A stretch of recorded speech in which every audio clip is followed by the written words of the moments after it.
Start that first. Don't forget to stay over.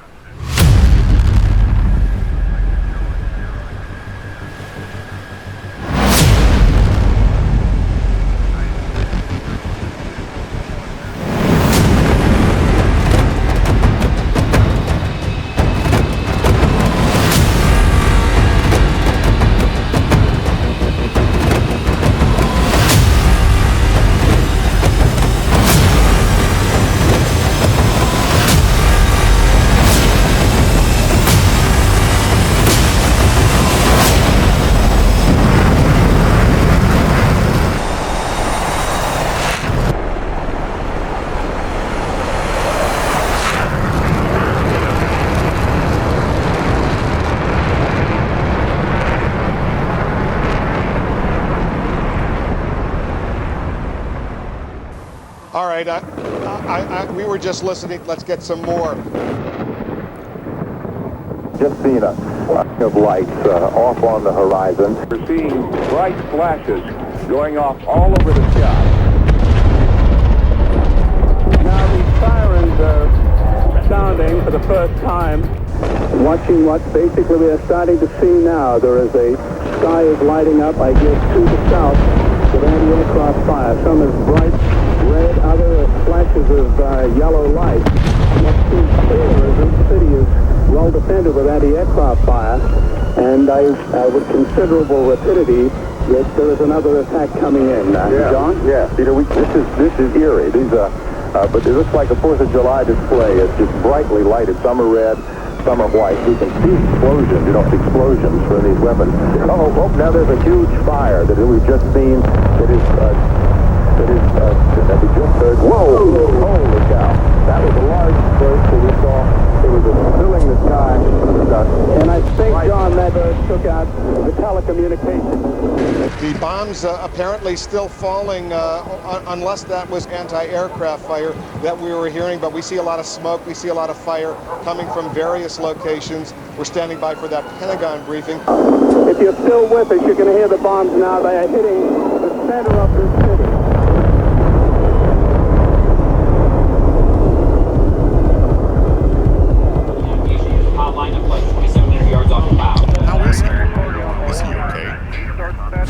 What a mission. Still got wet hair, sorry about that. Yeah, Phobos alright. Just took around to his left engine, I think, but yeah, he's fine. They're still down. The lads are still downstairs. They're just debriefing. Yeah, I'm just gonna take a quick moment to talk to the viewers. So yeah, I'll catch you later. Howdy, folks. How are we? We well? Well, welcome back. Just had a shower, hopped up into the flag bridge here to speak to another captain. Adrenaline still pumping from the mission. These guys, Phobolt, Dave and Keaton, absolute mental. But more on that later. Before we begin, DCS Alphagator, where are you? You here? Thank you so much for the donation. I don't know how it's happened. I've checked my emails, I've checked my spam, but I cannot find any notification from Buy Me a Coffee. You know, emails, I know they can get lost, can't they? And I get a lot from YouTube messages and YouTube related emails, but I didn't get any notification of your donation. So special shout out to you. Thank you so much. Things like that do remind you that there are people out there who really appreciate what you do. So it's a lovely gesture, so thank you so much. Right, before we get into the mission debrief proper, for this flight I used some new tech. And I took a moment while flying to showcase it for you.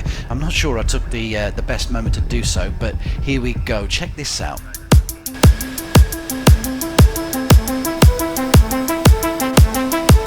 I like tech. I do. I like my toys, and I'm playing with one right now. Look at this. Look at this. It's great, isn't it? I'll put an overlay on so you can see what I'm looking at. It's a feature, and you can just turn it on and it pops up. You can change the colour of it as well, actually, but I wouldn't normally fly like this. I've just put this on so you can see where my eyes are looking. But look at this. Beam Eye Tracker, and I have to say it's pretty good. I've got Track IR, still a solid device, don't get me wrong, but this is cool. I love new stuff. Quite how I'm going to feel in a few weeks' time after using this for a while, I can't say. I'm literally right now, and I always think first impressions, just to capture your voice as you're experiencing it for the first time, is the best thing to do. But Full disclosure, the guys over at Beam Eye Tracking sent me a code to download this for free, so that's what I've done. I owe it to them to look over it, so I am. Here we are. And I'll be honest, if this was rubbish, I would say so. In fact, well, to be honest, if it was rubbish, I wouldn't add it into the video. I would just say to them, this is rubbish. But this is kind of neat. And no, this isn't a full review. I could do one if you want me to. Leave a comment down below if you want me to go through the installations and the setting up and all the features and what have you. But this is just a checking it out in DCS, and this is freaky. And look at this, look, here, look, it goes that way, look, it goes this way, and all you have to do is, you don't even have to move your head, just literally, just move your eyes and it moves around. The one thing I would say is, I've noticed that I did see some settings, and I haven't played with the settings, but it's just a little slow, not laggy, I don't mean that, I mean literally the speed of the turning is a bit slow, but I know I can sort that out in the settings, it's smooth. In fact, I'll tell you what I'll do, I'll post edit, I'll put a picture up of where you can change that setting, so hopefully I can find it and I'll put it on the screen right here now. I tell you what though, it's nice not to have to wear my headphones, which has my TrackIR Pro clip attached to it. It feels odd to have a bare head. It's actually kind of refreshing. Oh, hang on, just wait a second. No, Dave, no joy, still looking for targets, wait, out. Sorry about that. So yeah, I just downloaded it, followed the setup guide, it told me to download OpenTrack, did that, told OpenTrack, my input was eye tracking, and that was it, boom. Launch DCS, that was it, didn't have to do anything, and here we are, look.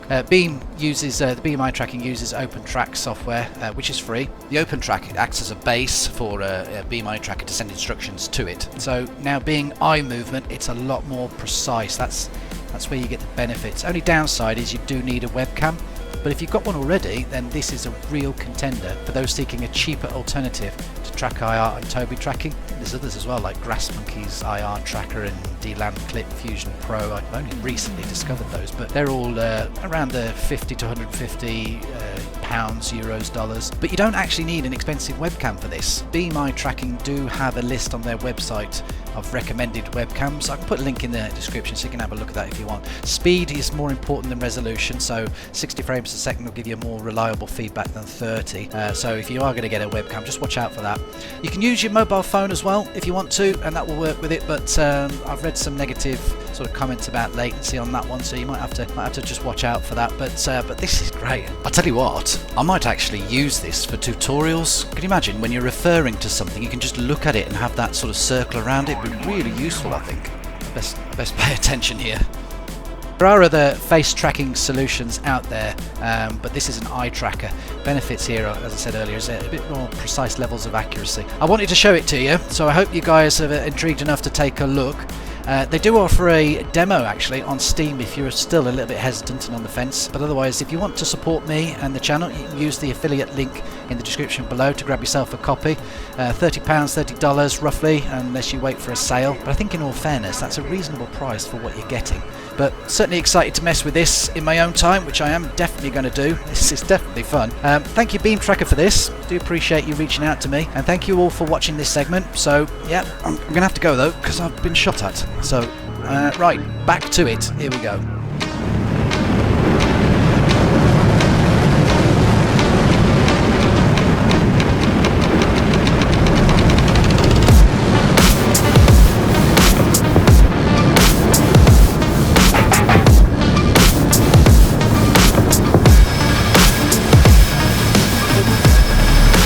Right, here we are then. What I'm about to show you is footage from our strike on Bandar-E-Jask.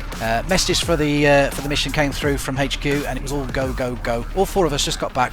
We formed part of a much larger coalition of jets, B-52s, F-15s, F-15Es that is. A total of some 20 jets took part for this one. It was not a large air base, and there weren't any defenders out that we could see. We had about 40 cruise missiles launched at them as well. Most of the cruise missiles though hit targets to the north on fixed SAM sites and a few support compounds, whilst we took care of the defensive units down at the airbase, allowing the bombers in. But man, this time I took a step back and said to the lads, how do you want to do this one, guys? Their response caused a little argument. So, to my mind, when you plan a flight, you do all you can to minimise risk, first and foremost, but they reminded me that this time I said they could plan it. The plan they put before me, I couldn't believe it. Two of them, Phobos and Dave, wanted to go in low and strafe the area with rockets, whilst Keaton and I took on the SA-11 and SA-15s, along with anything else that we could find. But their lives depended on timing, and it was, to my mind, far too risky. I kept saying no, and they kept on insisting. But my God, somehow, I don't know how, we all made it back to the boat. The only hiccup was that Phobos took a round to the left engine on his way into target.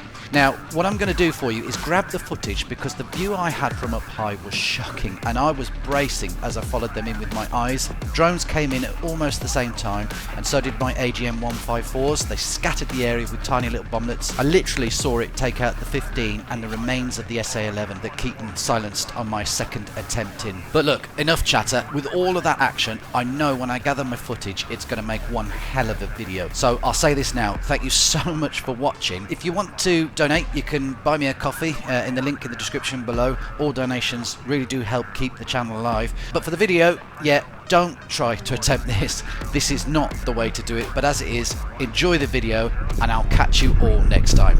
Take care.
Thank you.